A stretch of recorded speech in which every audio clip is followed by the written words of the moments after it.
A single leather bag filled with Spanish gold destroyed an entire pirate crew after one trusted sailor secretly betrayed his captain to the Royal Navy, proving that during the Golden Age of Piracy, the deadliest weapon was never a cannon or a cutlass, but the greed that turned brothers beneath the black flag into enemies and ended their lives beneath the gallows at execution day.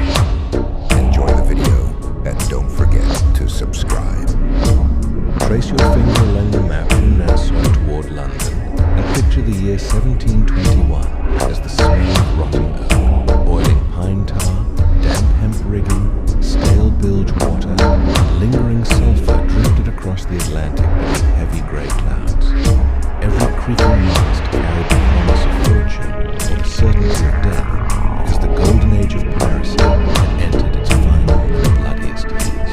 A single leather bag filled with Spanish gold debris could purchase a modest estate, a merchant brig of nearly 100 tons, or the loyalty of desperate men whose hunger outweighed every oath sworn beneath the black flag. Pirate articles of agreement promised equal shares, compensation for wounds, and democratic votes, yet greed repeatedly shattered those promises faster than any Royal Navy broadside. Among one experienced pirate crew sailing a swift 90-ton sloop with pronounced timberline, supported by thick white oak futtocks fastened using hand-forged iron spikes nearly 11 inches long, suspicion quietly replaced brotherhood. During weeks at sea, the vessel demanded endless maintenance. Oakum hammered into every seam absorbed seawater before heated pine tar sealed the hull with careful careening, while blocks, deadies, chain plates, and standing rigging groaned beneath salt-soaked canvas.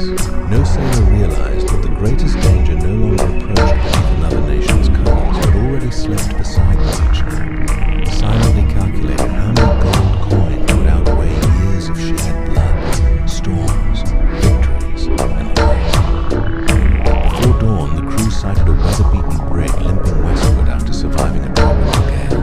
Her mizzen topmast had splintered, several yards home twisted, and her hull leaked steadily through planking opened by relentless seas. The pirates attacked without mercy.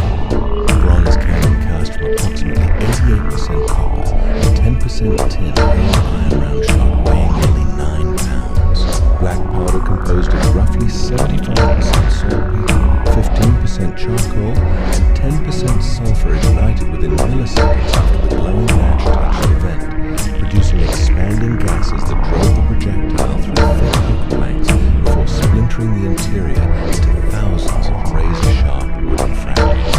Boarding hooks followed immediately as cutlasses, boarding axes, and flintlock pistols cleared the blood-soaked deck. Hidden beneath barrels of indigo and tobacco rested a heavy leather sack overflowing with freshly minted Spanish doubloons bearing the royal seal. The captain ordered every coin counted according to the articles of agreement, yet one crewman noticed another quietly weighing the treasure with his eyes instead of his hands.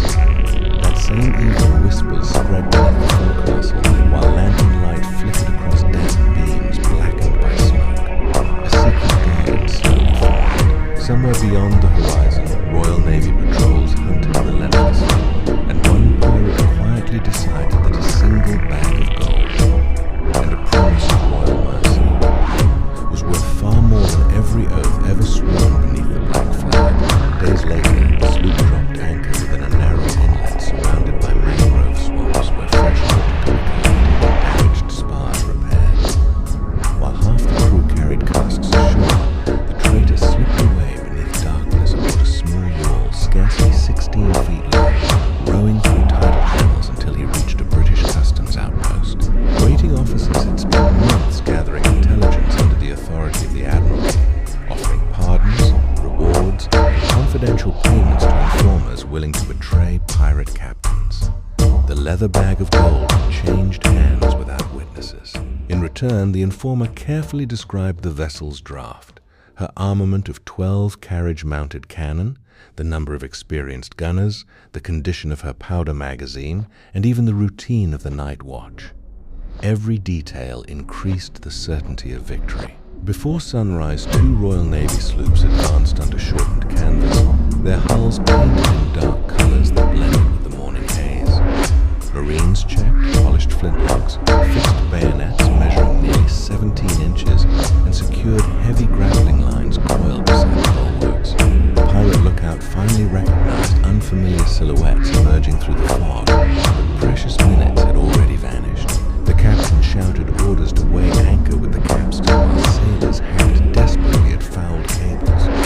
never realizing that the enemy already knew every weakness of war because one trusted companion had sold them all for the weight of a single leather bag filled with glittering Spanish gold. The battle lasted less than an hour but unfolded with terrifying precision. The surprise destroyed every advantage the pirates once possessed. Royal Navy gunners fired disciplined broadsides while trained crews sponged, loaded, rammed, and ran out each cannon in carefully rehearsed sequence. Iron shots smashed through the pirate sloop below the waterline, opening jagged breaches where seawater surged between cracked funnels and loosened frames despite years of careful caulking with oakum and pine tar.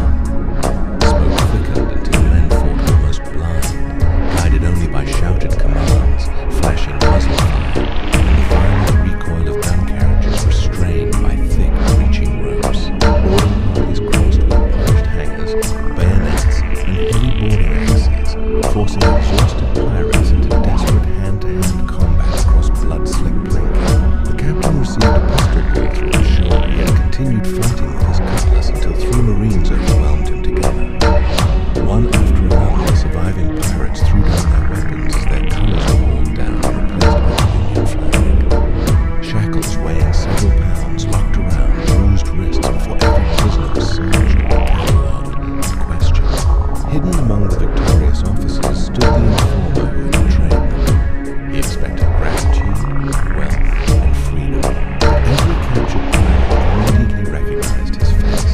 No curse shouted during the battle carried more hatred than the silent stare exchanged between the bound captain and the man who had traded years of loyalty for a sack of gold. Bound in heavy iron chains, the prisoners endured the long Atlantic crossing to England inside crowded holds where damp air, mold, vermin, and the constant rolling of the sea exhausted even the strongest men. Upon reaching London, they were marched beneath armed guard to prison, where Admiralty officials prepared formal charges of piracy, robbery on the high seas, murder, and unlawful seizure of merchant property. Witnesses included terrified merchants, naval officers, and finally the informer himself, who calmly described secret anchorages, hidden cargo, and conversations that only a trusted crewmate could have known.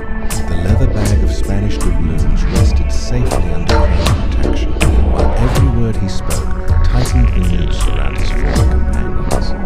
Guilty verdicts came swiftly. On the morning of execution, the condemned were loaded onto carts and taken toward execution dock as enormous crowds gathered along the Thames. Merchants, dock workers, sailors, apprentices, and curious children watched in silence while church bells echoed across the river. Hemp ropes nearly 1 inch thick were carefully placed around each neck before the condemned were ordered to stand beneath the gallows. The captain searched the crowd one final time until his eyes met those of the betrayer. Neither man spoke. One carried the burden of certain death, while the other carried something far heavier, because every spectator understood that no pirate feared the gallows as much as betrayal bought with gold.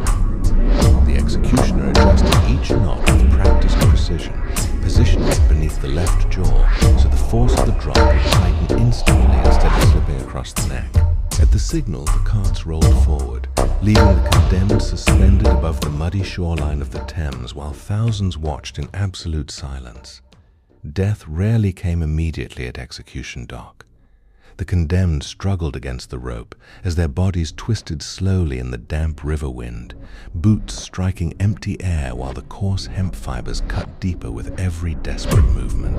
Royal officials deliberately allowed the spectacle to continue because punishment served not only justice but fear. Every merchant captain preparing to sail for the Atlantic, every apprentice dreaming of easy treasure, and every sailor tempted by the black flag was expected to remember the sight for the rest of his life. Once the bodies fell motionless, officials completed their grim work. Several corpses were coated with tar to slow decay before being locked inside heavy iron gibbets weighing close to 100 pounds. These cages were forged from thick wrought iron bars curved around the human frame, preventing scavenging birds from carrying away entire remains while allowing wind, rain, storm, and time to strip flesh from bone over months and sometimes years. Hung beside busy waterways, the swaying skeletons became